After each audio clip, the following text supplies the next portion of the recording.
Et salut tout le monde, voici une autre ouverture d'une figurine Nendoroid. Donc c'est la figurine 466. Alors c'est de l'animé Date Alive.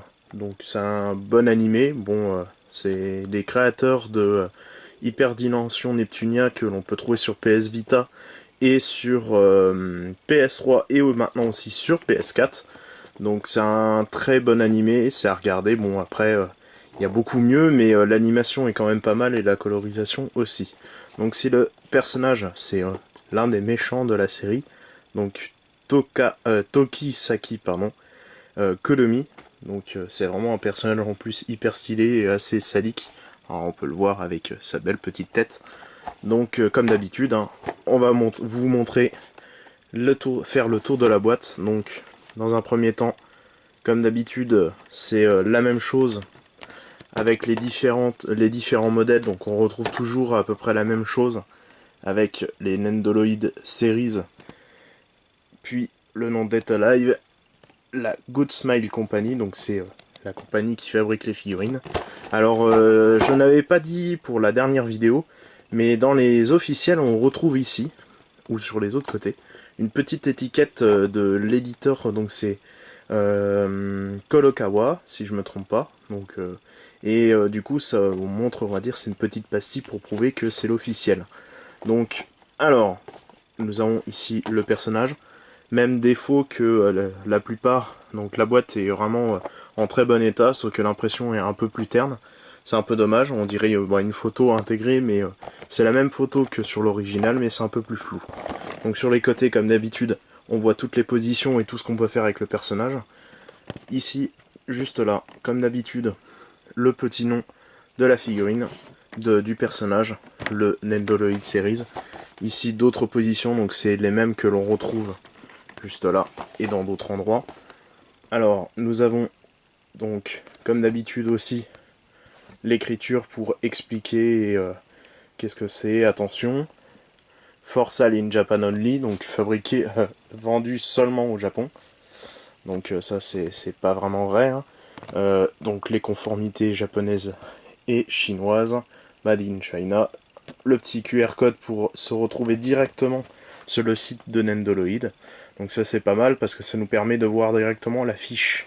Et la fiche technique de la figurine et de tous les personnages qui sont dans la série. Donc alors, maintenant, nous allons faire l'ouverture. On va ouvrir la boîte, puisque tout le monde attend. Donc comme l'autre figurine de Mickey, je vous dirai si la figurine est de bonne qualité ou pas par rapport à l'original. Donc je donnerai après mon avis et ma petite note. Donc comme ça vous donnera un vite aperçu de la figurine. Donc, alors, ici, voyons le petit socle comme la dernière fois. Donc celui-ci est un peu moins, on va dire, beau, ça ressemble plus aux originaux. Donc il est un peu, il est pas du tout transparent.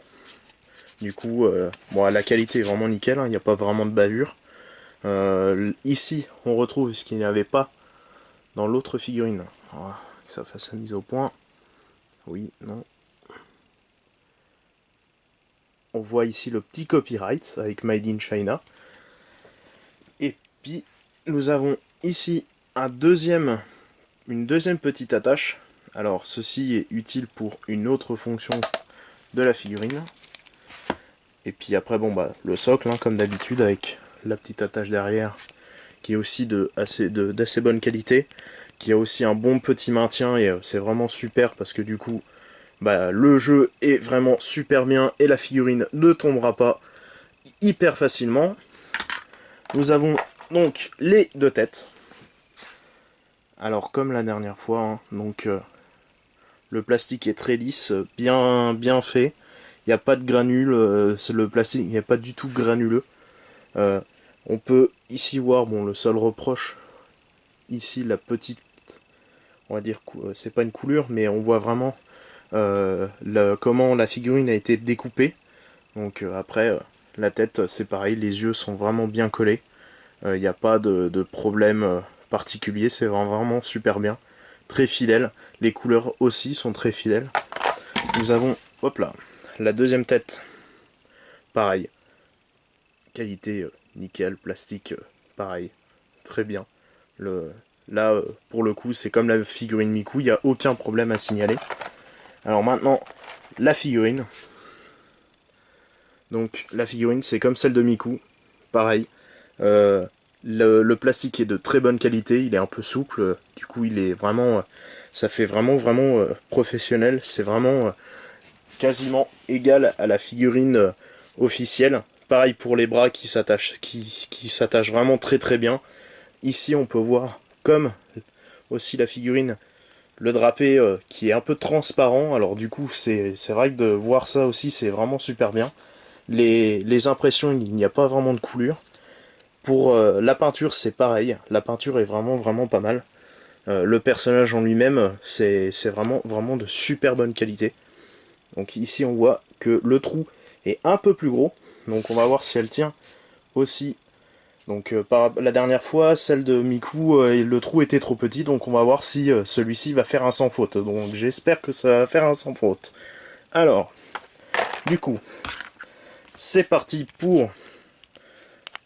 Donc en général, moi je le mets sur un des coins ou au milieu. Du coup ça nous permet donc de bien positionner la figurine. Donc en général on le plie comme ça et comme ça. Comme ça on peut mettre du coup la figurine. Donc on va voir si celle-ci s'attache correctement. Alors le petit trou. Hop là. Nickel. Ça rentre du premier coup. Alors déjà c'est super bien. Et puis bah du coup on va positionner la figurine. Donc avec, on va essayer de bouger un peu plus le personnage. Donc voilà. Pour l'instant, la figurine a fait un sans faute. Même la boîte était d'assez bonne facture. C'est comme celle de la dernière fois. On voit même derrière la boîte que j'avais pas vue des inscriptions du personnage, parce qu'à la base il contrôle le temps. Et du coup bah, c'est pas mal de retrouver ça aussi derrière, bah, un peu comme la vraie figurine. Donc la figurine tient, c'est nickel. La qualité de plastique était vraiment super bien. Pour l'instant j'ai vraiment rien à redire. C'est vraiment super bien. Donc pour cette figurine, bah, je vais lui mettre quand même la note de 4, comme la dernière fois de Miku. Malgré qu'elle soit quand même plus réussie je trouve, et que la qualité, on va dire le trou du coup il y est plus. Le seul reproche que je refais comme la dernière fois, c'est la boîte, on va dire, que les illustrations sont un peu de moins bonne qualité. Et pareil pour, on va dire, pour le carton qui est toujours aussi cheap, c'est un peu dommage. Donc après il y a quand même tous les petits détails comme l'officiel et tout, donc ça j'ai pas vraiment quelque chose à reprocher. Donc voilà, donc je mets en dessous le lien où on peut retrouver la figurine sur une des pages eBay, donc un vendeur chinois qui vend pas mal de Nendoroid. Donc c'est vraiment pas mal. En plus, il sort, on va dire, des figurines pas qui vient de sortir directement, mais ça peut arriver que quand une figurine au Japon sorte, la version chinoise sorte aussi. Du coup, c'est toujours bien de trouver ça. Et cette figurine vaut aussi 15 € par rapport à l'original qui vaut 45 à 50 en import en magasin. Donc voilà, merci à tous d'avoir regardé cet unboxing pour cette figurine sympathique, et à la prochaine pour d'autres vidéos. N'oubliez pas de laisser des commentaires, de s'abonner à la chaîne. A plus!